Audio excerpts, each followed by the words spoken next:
Job বার্মার ভোক্তা অধিকারের যিনি নির্বাহী ম্যাজিস্ট্রেট তিনি অভিযানে গিয়েছেন, তাকে ব্যবসায়ী চ্যালেঞ্জ করছে এবং তাকে থ্রেট দিয়ে তাকে সরিয়ে দিয়ে ভয়ভীতি দেখানো হচ্ছে। সেই ভয়ভীতি দেখানোর পরিপ্রেক্ষিতে আপনারা কি ব্যবস্থা নিচ্ছেন বা নিবেন কিনা, এরকম যদি পরিস্থিতি ম্যাজিস্ট্রেটকে ফেস করতে এটা হয়, এই বাজার কিভাবে তদারকি হবে? মামলা রুজু করা হয়েছে, আইনগত ব্যবস্থা নেওয়া হয়েছে এবং আইন তার নিজস্ব গতিতে চলবে ইনশাআল্লাহ। সেই 120 টাকা থেকে আজকে লেবুর দাম তার ভ্যারাইটি অনুযায়ী 50 থেকে 60-70 টাকায় চলে এসেছে। আমরা তো আপনাদের সামনেই বাজার দেখলাম। তো এটা ঠিক যে পণ্যের যথেষ্ট সরবরাহ থাকা সত্ত্বেও ক্ষেত্র বিশেষে অনেক অসাধু লোকজন এটা সুযোগ নেওয়ার চেষ্টা করে, শূন্যতার সুযোগ নেওয়ার চেষ্টা করে। আপনার আমার সম্মিলিত প্রচেষ্টাই আমরা নিয়ন্ত্রণের চেষ্টা করব। আর ভাই, আপনি তো নিজেই বলেছেন যে আমরা 4-5 দিন আগে এসেছি। আপনি যে শব্দটা উচ্চারণ করলেন,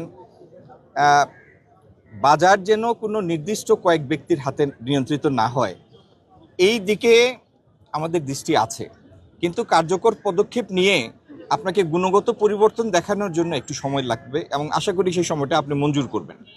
আর আরেকটা বিষয় হচ্ছে, বাণিজ্য মন্ত্রণালয়ের কর্মী হিসাবে আমাদের কাজ হচ্ছে আমদানি পণ্যের বাজারটাকে স্থিতিশীল রাখা।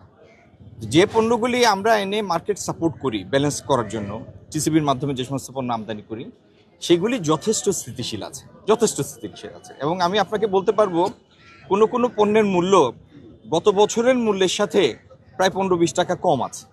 এটি তো আমার মুখের কথা না, স্ট্যাটিস্টিক্স স্পিক্স ফর ইটসেলফ। তো আমরা আপনার আমার সবার সহযোগিতা ইনশাআল্লাহ আমাদের অভিষ্ট লক্ষ্যটি আমরা অর্জন করব। ধন্যবাদ সবাই। মাননীয় মন্ত্রী, আপনার কাছে একটি প্রশ্ন। আসলে আপনি যেটি বললেন যে ভোক্তা অধিকার, দেখা যায় যে ভোক্তা অধিকার 2টি দোকান বন্ধ, মানে অভিযান পরিচালনা করার পরে মার্কেটটি পিছন দিয়ে বন্ধ হয়ে যায়। আসলে এই যে বন্ধ হয়ে যায়, দোকানগুলো বন্ধ রাখে, তাদের করণীয় কি? আসলে এটার সাথে একটু সম্পর্ক নেই। কিছুদিন আগে বন্ধ রাখার জন্য তো দোকান খোলে না, কিন্তু ভোক্তার অধিকার যখন পরিচালিত হয় তখন সাথে সাথেই তো বন্ধ হয়ে যায়। মিস করে জব বার্মার ভোক্তা অধিকারের যিনি নির্বাহী ম্যাজিস্ট্রেট তিনি অভিযানে গিয়েছেন, তাকে ব্যবসায়ী চ্যালেঞ্জ করছে এবং তাকে থ্রেট দিয়ে তাকে সরিয়ে দিয়ে ভয়ভীতি দেখানো হচ্ছে। সেই ভয়ভীতি দেখানোর পরিপ্রেক্ষিতে আপনারা কি ব্যবস্থা নিচ্ছেন বা নিবেন কিনা, এরকম যদি পরিস্থিতি ম্যাজিস্ট্রেটকে ফেস করতে হয়, এই বাজার কিভাবে তদারকি হবে?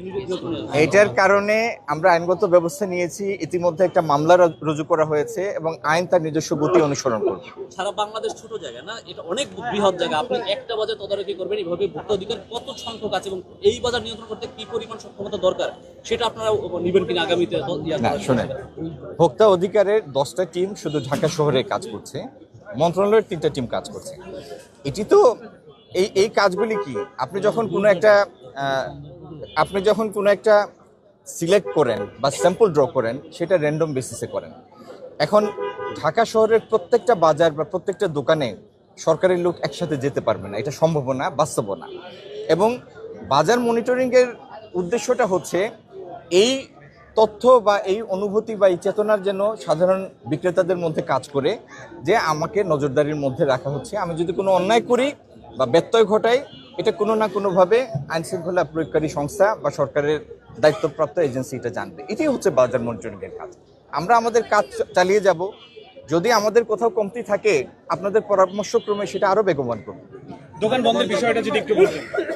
দোকান বন্ধের বিষয়টা ভাই আমার কাছে ঠিক পরিষ্কার না। কোনটা যে আসলে ভোক্তা যখন অভিযান আমি বলেন।